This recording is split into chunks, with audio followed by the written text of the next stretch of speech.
Welcome to my Stop Fighting with Your Son podcast. If this is your first time here, I recorded 4 episodes especially for you to help you eliminate the fights right away and start connecting with your boy as soon as possible. Go to episodes 54 through 59. I have 4 boys of my own, and I know better than anyone how much you want to have a good relationship with your boy and all the things that can come in your way. If you are a mom of boys, I am the coach for you. Let's go. Hello, everyone. How is it going? I am so excited. I have a couple of cool things going on, and one I want to share with you, a couple of them. So I'll start with one. So I have a birthday coming up in December. It's November right now, but I was thinking that I would love to meet you guys, my listeners. It would be a great birthday present for me, but most importantly, I want to give you the gift of 1 free session if you come claim it November or December, this 2021. Just because I'm feeling generous and I love giving gifts to people on my birthday. That feels so good, and it would be a gift for me too. I want to get to know you. I want to meet you. I want to know what you're experiencing with your boys. And I can coach you on anything in life. I've coached people on food, career, confidence, health, goals, past trauma, like really, you name it. I can coach you on anything. And so I want to give you that option. If you want to, I would love to meet you and get to know you. So all you have to do is go to my website, www.coachingnatalia.com, and go to sign up for a free session. So just sign up, pick a time that works for you, and you can get coached on anything, get the help that you need. No strings attached, just and I'd like to meet you. So that would be so fun for me, and I hope that I can help you as well. I'm sure I can. You just have to be willing. So that's what's exciting. And the other part is on the personal note, I'm going with my best friend. We usually do something for my birthday, like shopping, lunch, coffee, kind of like a little day together. But this year I kind of wanted, but also was scared to go try one of those flying places. You know, where you go in like a building and they have like this fan on the bottom, and basically you fly and the fan kind of keeps you up, like the fan pushes you up so you feel like you're flying. So I am terrified. We're going this Friday, and I booked us in, and she's willing to go with me, which I'm grateful, but I'm a little bit scared, and I know it'll be fun and I'll be so pumped after. But I'm a little bit scared. It should be fine, right? It's not high up or anything, and I'll have like a professional with me. So I'm kind of excited. This is the year I'm trying new things. I went shooting guns with my other girlfriend once. I'm going to go flying and trying all new things this year. So that's what's exciting. But now let's get to the topic that I want to talk to you about. And I coached a client on this yesterday, and I thought that I would bring it to you guys because it's something that we all will face, I think, and we're all afraid to face. One day, we will think they don't need me anymore, the kids, the boys. And this is what my client was telling me. She actually brought me a different problem that turned out to be this. This is what a problem. So she was saying she was overeating, drinking more, gaining weight, and she doesn't want to. She wants to not eat. And she was just telling me about it. And through our conversation, it turned out that what was going on in her mind, she just mentioned it like, by the way, is like, they don't need me anymore. She has 2 teenage sons. And when they come home after school, after work, they just go up to their rooms, and she's left in the kitchen by herself. And she's like, well, they don't need me anymore. I'm fine. It's actually nice. I can but when we kept on talking, I asked her, how do you feel when you think they don't need me anymore? And a lot of emotion came up for her. And here's what the coaching that I gave her it's actually not, so it's not anything I didn't give her coaching to change her perspective. I didn't tell her, they still need her sometimes, or it's fine, you'll be fine, right? The coaching that she needed was to spend time with that feeling when she's thinking they don't need me anymore. Because that feeling is for her was sadness, like sorrow, maybe grief. And I think as mothers, we all go through that at some point. And, I haven't even gone through that myself, but I already am anticipating going through that. My oldest is 10, so I can already see how much he doesn't need me.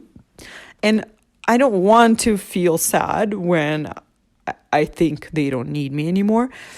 But I know I will one day, I will think that and really grieve that. I will grieve the fact that they don't need me anymore. And what happened for my client and for most of us, intellectually, we anticipated, we understand, we know that it's okay, we know that it's good, they're moving on, they're growing up, we did a good job.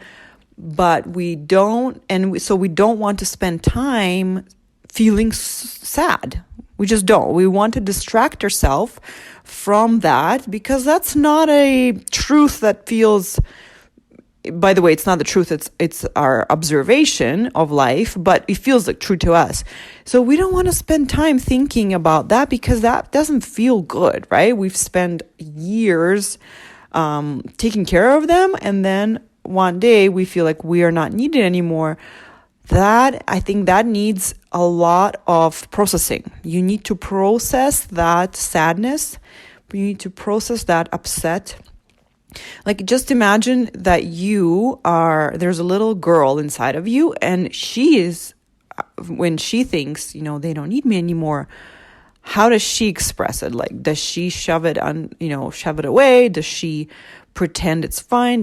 No, she's probably just like crying, right? Because she's a little girl and she doesn't know how to not show emotion.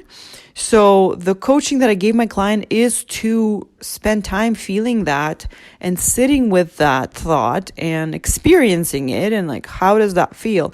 And the more we do that, the more we will allow it to go away.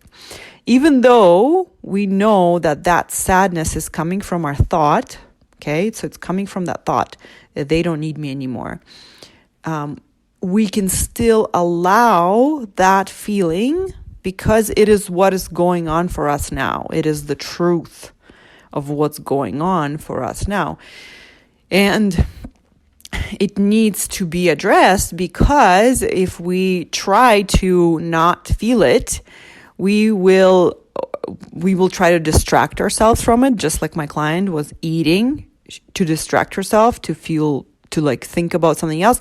And then once she ate, then she had a whole other problem to solve. I'm overweight. I'd like to stop eating. I'd like to weigh less, right? Then she basically creates this problem to solve that feels better than thinking my kids don't need me anymore. Do you see how that is a relief for her?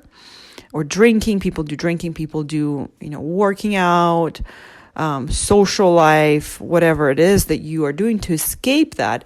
But you can't escape it for long. It always wants to resurface, just like a kid crying wants attention. The same thing's happening with your kid inside of you. They want attention. She wants attention to be heard about what she's upset about. So I'll give you an example of mine that recently happened with the exact same scenario, not about the kids, but I had basically I was upgrading my laptop operating system, and things went wrong in so many ways that my laptop got wiped, and then I finally got it installed after so many troubles and after so many appointments. I got a new operating system. It's working great. And when I tried to find the backup, I thought I had backup in iCloud. I didn't. But good thing that I had a backup on the hard disk. Great. I hooked up the hard disk and the backup would not restore. It just, no matter what I did, it would find it and it would try to restore it. And I tried it many different ways through many different like technology adapters and everything. Nothing would work. Nothing would work. I have a backup on the hard disk, but I can't restore it on my laptop. And even though for a while I was like, oh, well, it's fine. I think I'm fine. I think I have everything I need. I don't think I lost that much. So I'm fine. And I kept going through the motions. But one day it just came up when I was tired and I had my guard down. I just broke down. I was so sad that happened, even though nothing was lost, even though I'm fine, I can still manage. It's just that sadness of the little girl about the laptop, about the fact that did happen, was there, and it just came out, and I felt like a little girl who is upset, about her toy being broken. Even though there's no consequence to it, there's still that raw emotion that needed to be processed. And even though it was created with my thoughts, like, oh, my laptop got broken or something like that, even though my thought is creating it, it is still what's true for me in that moment. It's still my true experience and if I don't let it be processed, I shut it down, I don't feel that emotion, I shut myself down. I need to process that emotion, and I can't just switch into everything's great. And that is what a lot of us, I've heard it so many times, I hope you have too, that a lot of times we don't need to change how we're thinking. We just need to process what we're thinking and how we're feeling in that moment. And when we do a proper job of that, the feelings just disappear. You've seen kids do that. I'm sure you've done that yourself sometimes, when you have a good cry and then the feeling just disappears, right? The same thing here. And I want you to pay attention to yourself and ask your inner kid, like, what upsets you today? And you'll be fascinated, because I think you'll be surprised that every day, at the end of the day, your kid will be upset about something.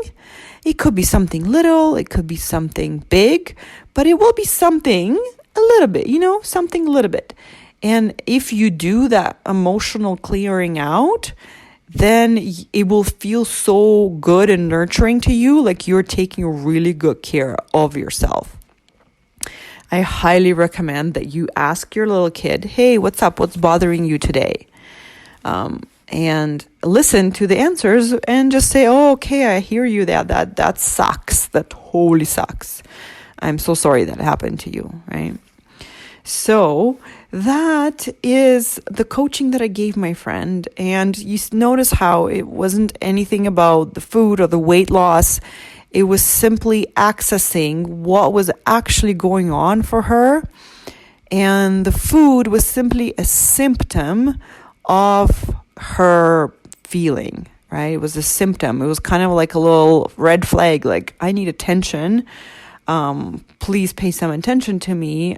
Something's going on here, right?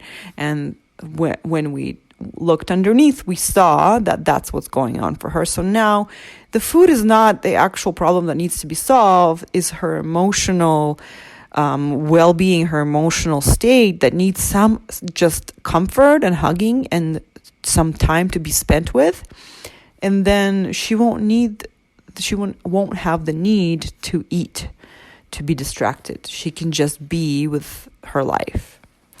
So I hope that's helpful for you. And when you are going through something that has to do with your son not needing you, I hope you spend the time grieving the times when he did need you. And what I mean by it doesn't need you is I think there are many different levels of that, right? When the toddlers no longer need you with the bathroom help, right?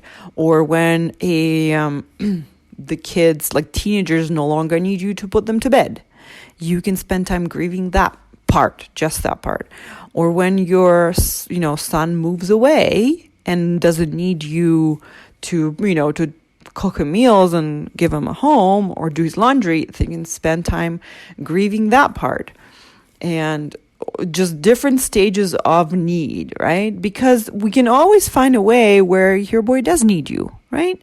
Just like with my client yesterday, she said in the evenings, the boys don't need her, but on the weekends, she has to be fully available, they're teenagers, to take them to all their social and sports activities, right? So they definitely do need her. They need her to feed them, to drive them to school. But in that moment, she just felt like they don't need her. All right, my friends. Well, I really am looking forward to meeting you. I would love to meet you and help you, what it is going on for you. I hope that you are applying this with your relationship with your son, and I would love to hear the success stories. Either shoot me an email at natalia@coachingnatalia.com, or if you have any questions, also send me questions. I would love to answer one of them.